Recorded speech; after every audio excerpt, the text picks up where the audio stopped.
Hello all, welcome back to my mini vlog. మంగళగిరిలో weather అయితే చాలా చాలా బాగుంది. నేను ఎంట్రీ ఇస్తే ఆ మాత్రం చేంజెస్ ఉంటాయి అలానే ఏం లేదు. 1 వీక్ నుండి ఆల్రెడీ మంగళగిరిలో వర్షాలు పడుతున్నాయి. ఇంకా ఇప్పుడే వర్షం పడలేదు, పడేలా ఉంది. వెదర్ ఎలాగో బాగుంది కదా అని చెప్పేసి మా మామయ్య వాళ్ళ అబ్బాయి మా బాబాయ్ వాళ్ళ అబ్బాయిని తీసుకురావడానికి వాళ్ళ ఊరైతే వెళ్తున్నాడు.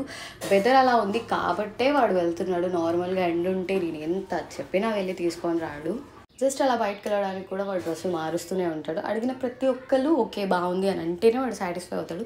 ఒక్కళ్ళు బాగాలేదన్నా సరే మళ్ళీ మారుస్తూనే ఉంటాడు. ఇంకా అలా అయితే ఫైనల్గా స్టార్ట్ అయిపోయాడు. వెళ్ళే దారిలో ఒక యాక్సిడెంట్ అయితే చూశాడు. యాక్సిడెంట్ అని వినగానే మనందరికీ చాలా భయం వేస్తుంది. అది ఎవరైనా సరే ఏదో తెలియని భయం అనేది మనకు వచ్చేస్తుంది. జాగ్రత్తగా ఉండాలి. ఎంత ఉన్నా రాసిపెట్టి ఉంటే ఏదైనా జరిగింది, బట్ జాగ్రత్తగా అయితే మనం ఉండాలి. ఈ బుడ్డోడి కోసమే మా వాడు వెళ్ళాడు. వెళ్ళగానే తీసుకొని వెంటనే రిటర్న్ స్టార్ట్ అయిపోయాడు. నేనైతే వాడి కోసం చాలా వెయిట్ చేస్తున్నాను, ఎందుకంటే నాకు చిన్నపిల్లలు అంటే చాలా చాలా ఇష్టం.